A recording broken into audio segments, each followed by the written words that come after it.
আসসালামু আলাইকুম প্রিয় ভিউয়ার্স, আশা করি ভালো আছেন।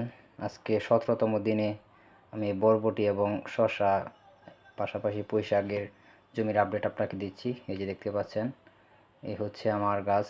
মাশাআল্লাহ, প্রায় 1.5 ফুটের মতো লম্বা হয়ে গেছে। আজকে আমি যে কাজটা করছি দেখেন, আমি বরবটির যে গাছগুলির মধ্যে প্রত্যেকটার মধ্যে এক একটা করে কুটি অর্থাৎ লাঠি দিয়ে দিয়েছি যেন এটা বাড়তে পারে।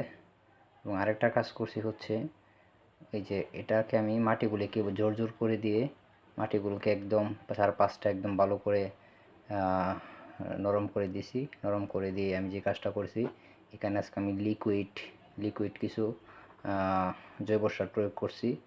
অর্থাৎ কিছু গোবরকে আমি 7 দিন পানিতে ভিজিয়ে রেখেছিলাম, আর সেগুলাকে আজকে আমি প্রায় মাটিটা একটু জোর জোর করে আমি 2 ইঞ্চি দূরত্ব বজায় রেখে চারদিকে আমি দিয়ে দিছি।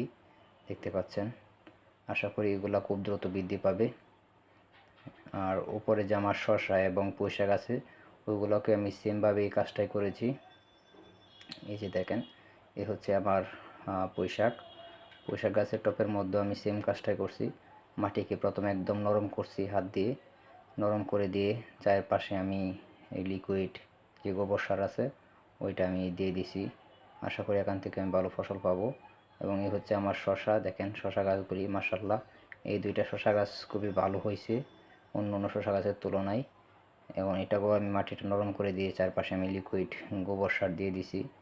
আশা করি এটা থেকে আমি এটা দেওয়ার উদ্দেশ্য হচ্ছে দ্রুত যেন গ্রোথ বৃদ্ধি পায়, দ্রুত যেন আমার গাছগুলি বড় হয়। আর এখানেও আমি শসা লাগিয়েছি নতুন। এখানে আমি আগে দন্দুল লাগিয়েছিলাম, কিন্তু দন্দুলের বীজগুলি ফুটে নাই, যার জন্য এখানে আমি আবার শসা লাগিয়েছি। দেখেন 2টা ফুটছে। আশা করি এগুলো আমি পর্যায়ক্রমে বড় হবে। আর এখানেও আমি নতুন আরেকটা টপে আমি শসা লাগিয়েছি, এখনও ফুটে নাই। আশা করি খুব দ্রুত ফুটে যাবে, আর ফুটলে আপনাদেরকে আপডেট দেব। আর এই যে দেখতে পাচ্ছেন, এখানে আমার আরেকটা শসা। এই গাছগুলো মোটামুটি ভালো বড় হচ্ছে, কিন্তু এই গাছগুলির মধ্যে আমাকে কিছু পোকা আক্রমণ করছে। আর যে পোকাটার নাম হচ্ছে বলা হয় রেড পাকমিন বিটল পোকা। এই পোকাটা আক্রমণ করছে। আক্রমণ করার কারণে এই যে পোকাটার নাম হচ্ছে রেড পাকমিন বিটল পোকা।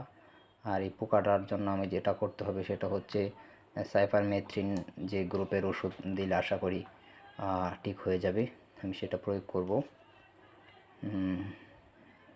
আমার প্রত্যেকটা গাছের যে পাতা খেয়ে ফেলছে এই পোকাটা। আর এই পাশে হচ্ছে আমার আরেকটা পুঁই শাকের যে দেখেন আরেকটা পুঁই শাকের টব।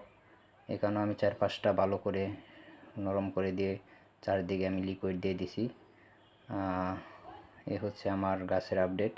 ধন্যবাদ সবাইকে আমার ভিডিওটা দেখার জন্য। আর আপনাদের কাছে অনুরোধ রইল আমার পেজটা সবাই ফলো করে দিবেন প্লিজ। আসসালামু আলাইকুম।